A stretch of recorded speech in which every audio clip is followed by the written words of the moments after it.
Y les decía que hoy vamos a terminar de hacer la parte de apertura al muralismo mexicano.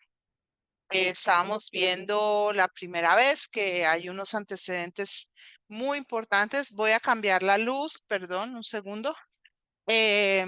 Unos antecedentes históricos muy importantes que tienen que ver con el desarrollo de las artes visuales propio de las culturas prehispánicas, muy especialmente los mayas. También los aztecas tienen pintura mural. Y luego, más adelante, pues haré el contraste para mirar se puede considerar que hay una influencia más o menos directa, ¿no? Porque como vamos a ver, los primeros murales que hace sobre todo Diego Rivera están muy influidos también por el arte italiano. Eh, Aproveché que los muralistas señalan que hay una tradición visual que ya está presente en la cultura mexicana, que viene de todo retomar la figura de las Catrinas, crearla para empezar, ¿no? Porque la Catrina no existe en México antes de José Guadalupe Posadas. Antes de él, lo que hay es unas calaveritas del amor que ahora les voy a contar, pero la Catrina propiamente no. Hay una tradición de Día de Muertos y evidentemente esa tradición incluye los altares y las prácticas de ir al cementerio, de llevar las comidas y demás, pero la Catrina y el Catrín no existen. Son una construcción que aparece en estos inicios del siglo XX a través de la exploración del sentido del humor y de un sentido crítico muy propio de esos ilustradores gráficos. Y hablábamos de José Guadalupe Posadas como un hombre que llegó, digamos, a esta construcción de arte visual de una manera muy autodidacta. Tuvo la posibilidad de encontrar en el camino a otros grabadores, pero él mismo lo que lo destaca es su agudeza. La muerte cambia completamente su sentido a lo largo de la historia de México. La muerte tiene una presencia en la cultura mexicana muy grande en todo el periodo prehispánico, muy del lado de los aztecas y de los mayas y de los diferentes pueblos, porque todos ellos tenían sacrificio humano y demás. Pero los aztecas eran obsesivos. La muerte caminaba con los vivos y aparecía en toda su iconografía y en todas sus manifestaciones como, como algo parte de la vida, de la cultura, del sentir, no necesariamente con un valor negativo, porque los aztecas, curiosamente, tienen una autorrepresentación que es muy cercana a la de los vikingos. Es decir, así como los vikingos piensan que, que enfrentan la muerte sin ningún temor porque ellos mueren y los grandes guerreros van al Valhalla, hombres y mujeres, para acompañar a los dioses en este enfrentamiento cósmico, dramático que es el Ragnarok, donde todo, incluidos los dioses, será destruido y los dioses, aún los grandes dioses como Odín y Thor, van a morir para dar lugar a un proceso de renovación de la vida de la humanidad, a una refundación del mundo mucho más esperanzadora, un mundo más calmo, si se quiere, más tranquilo.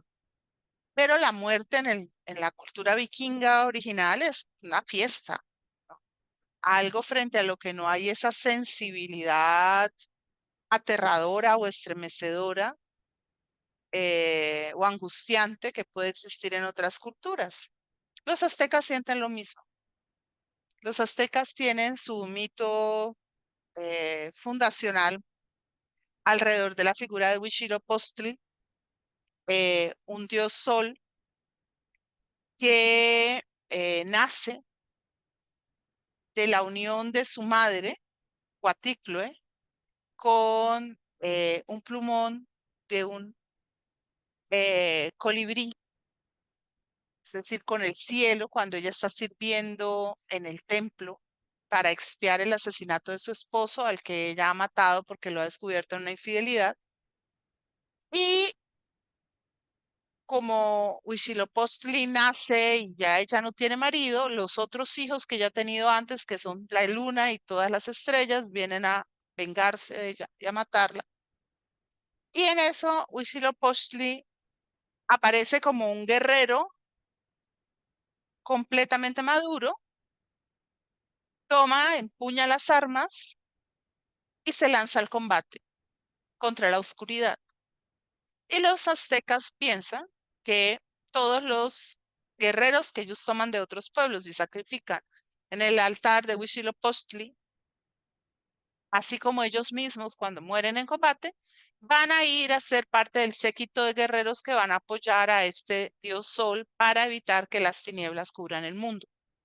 Entonces, la muerte prehispánica es una muerte que está en todos los espacios, es algo interesantísimo, ya lo veré en el curso de América, porque ahí es donde me corresponde verlo. Es muy interesante, en muchas formas y todo, pues es muy cotidiano. Cuando llegan los españoles, ellos traen su propia visión de la muerte, una muerte lúgubre, una muerte en cama, mayoritariamente por enfermedad, una muerte muy luctuosa, una muerte más aterradora porque trae consigo unos procesos de juzgamiento que definen la trascendencia del alma en términos de cielo e infierno y purgatorio. Hacia el final del siglo XIX, esa es la imagen de la muerte que está más extendida en la población blanca mestiza mexicana. Las tradiciones del culto de los muertos han sobrevivido, sobre todo en las comunidades indígenas, son más bien marginales. Pero la Revolución Mexicana de 1910 se construye a través o a partir de una reivindicación de el pasado prehispánico. México rompe, y esa es una, digámoslo así, incluso una ruptura muy dura, muy fuerte, porque México rompe con su pasado y con su herencia colonial. Es una de las herencias coloniales más importantes en todo el ámbito de América Latina, porque ellos han sido el gran virreinato, el gran depositario de los mayores esfuerzos colonizadores y civilizadores españoles. Y retoman lo prehispánico. Y en el curso de la revolución se vive como una fiesta. Y en el curso de vivir la revolución como una fiesta, se da una experiencia de desafío de la muerte. Y ahora que pare, les voy a poner, hoy me voy a dar el permiso de hacer un poquito, un paso de historia hacia arte, porque el muralismo mexicano está muy atrapado en la historia de México. O sea, no es simplemente un movimiento estético como pudo ser el impresionismo. O sea, el impresionismo es un movimiento estético que se presenta frente al academicismo, pero tiene unos derroteros, una manera de presentar la imagen, bla, bla, bla, bla, pintar en el aire libre, con colores o con tonalidades claras. Bueno, todo esto no tiene nada que ver con lo que está pasando con la historia de Francia en ese momento. Ni siquiera el realismo, ni siquiera la escuela de Barbizon. quizás un poco más el romanticismo en sus primeros tiempos. Es un poco más historicista, pero el muralismo mexicano sin el contexto de la Revolución Mexicana es muy difícil de entender y bueno, uno lo puede entender, pero se pierde una parte muy importante de todo el desarrollo, ¿no? De todo lo que se está viviendo en México. La revolución llega como una fiesta, es una fiesta de balas en primera instancia, con las figuras que vamos a ver a continuación ahora dentro de un ratico, o sea, con Villa, con Zapata, con Carranza, figuras muy fuertes, muy viriles en su gran mayoría, pero la revolución abrió unos compases de libertad y retomó esos elementos de una muerte galopante, pero de una muerte fiestera, una muerte coquetona, una muerte a la que se le pone el pecho con una cierta facilidad.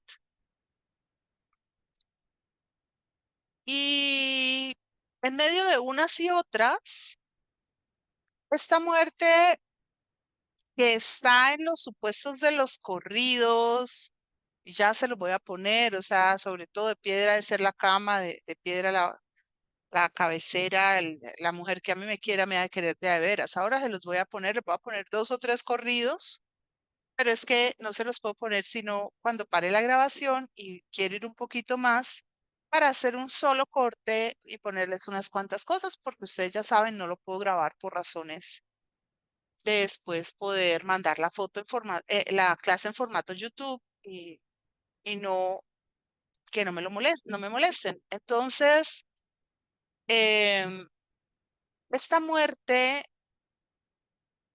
que no ha cobrado rostro,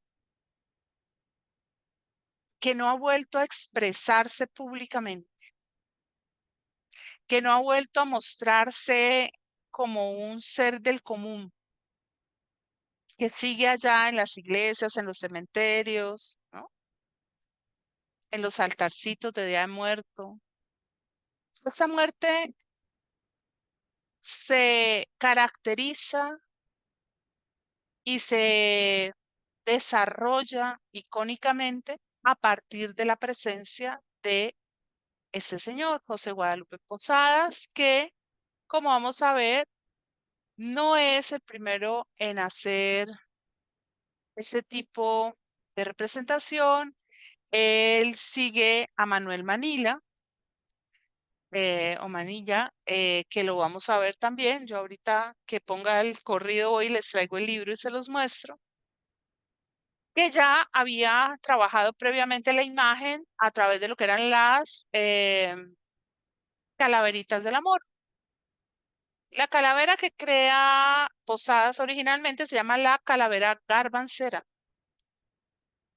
porque él quiere ironizar o satirizar a través de la figura de de la muerte y de la calavera al grupo de negociantes de mercado de los garbanzos, que era gente que andaba muy pobre, pero que se la daba de muy bien vestida y de muy bien tenida y de muy rica. O sea, se andaba dando, ufanando, quién sabe de qué.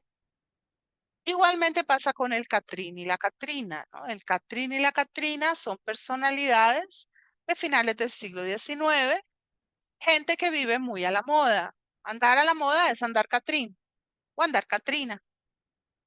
Y son estos miembros de lo que sería entendido de acuerdo con los conceptos de análisis marxistas como los pequeños burgueses, personas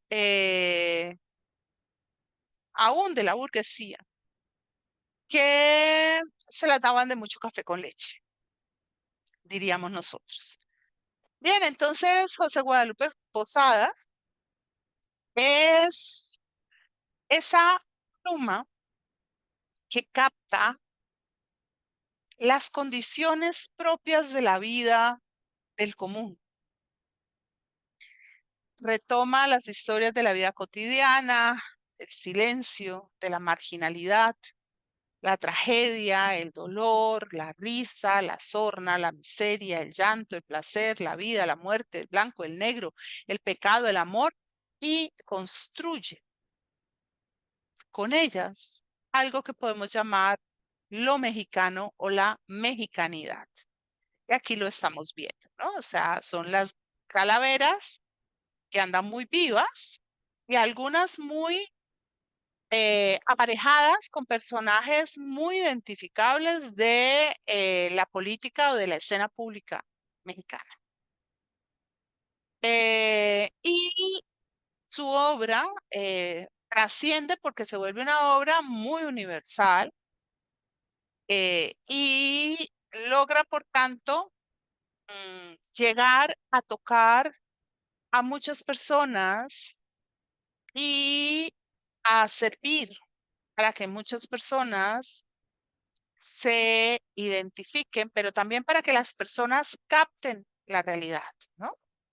La muerte tiene un elemento muy democrático, tanto así que uno de los nombres que se le da a la muerte en México es la democrática, otro es la niveladora, porque es algo que es común a todos los seres humanos. Y ya una vez en condición esqueleto, pues no hay como distinguir a nadie de nadie. Entonces, Posadas hace, por ejemplo, esta, que es una belleza, que ¿quiénes son aquí? El Tiempo, el Partido Liberal, Gil Blas, el siglo XIX, La Patria, La Voz de México, El Universal, que es un periódico. Aquí El Tiempo, que tiene las formas propias de Don Porfirio Díaz, y el Quijote, que está siendo atropellado, ¿no? Y dice, la muerte inexorable no respeta ni a los que vais aquí en bicicleta. ¿M? Y podemos seguir viendo cómo aparecen muchísimas referencias, pero no solo hace muertes, también hace crítica política como la que estamos viendo, mostrando, ¿no? Cómo bailan los unos con los otros y ironizando, ¿no? Ironizando muchísimo, mostrando quiénes dan las órdenes de suprimir o de castigar. Miren acá, por ejemplo, lo muerden todos los 7 pecados capitales.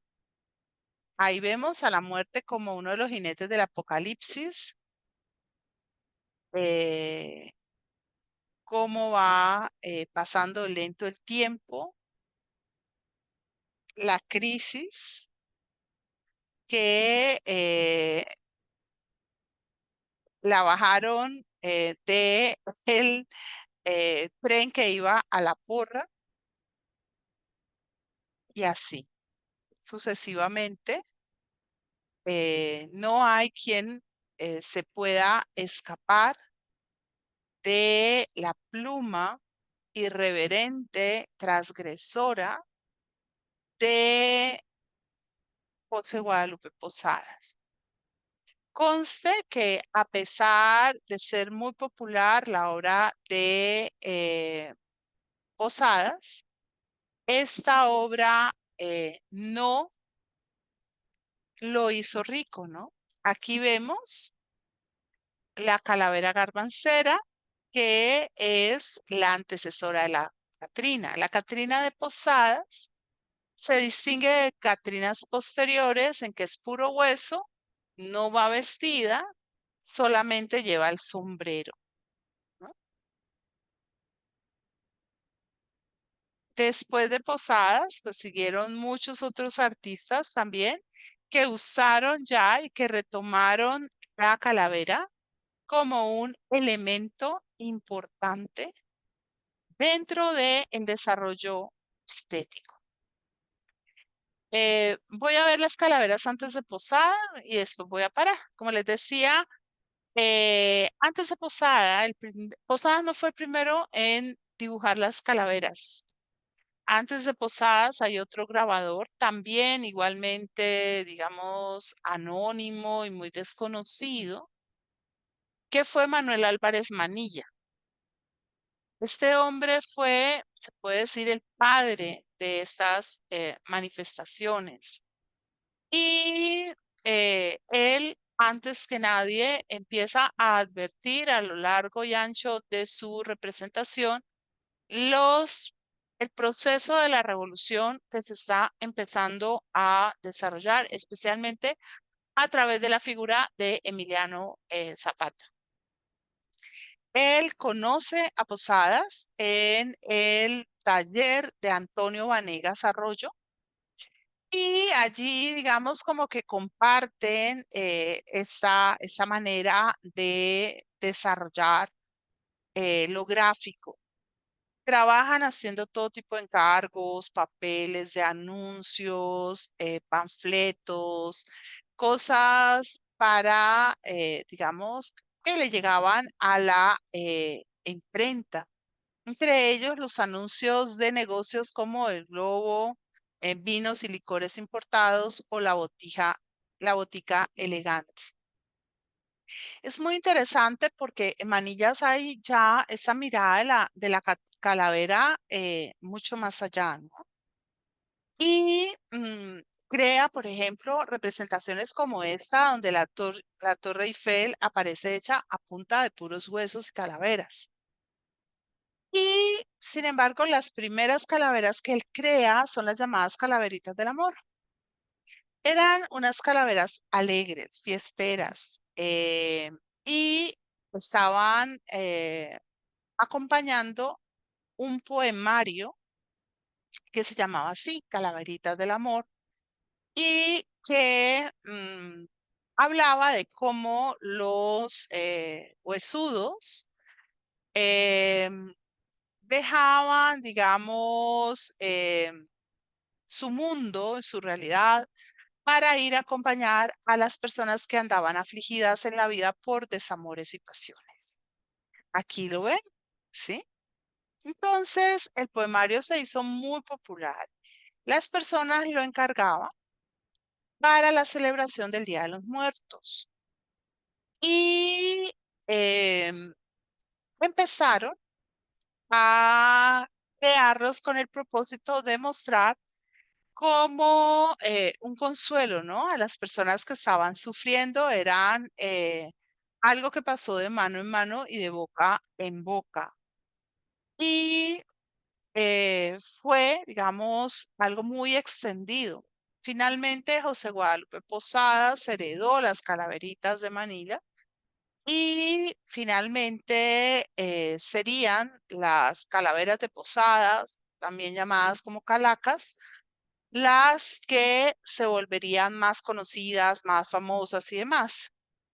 Pero no hay manera de pensar que en algún momento esto haya implicado una desaveniencia o malos términos entre los dos dibujantes.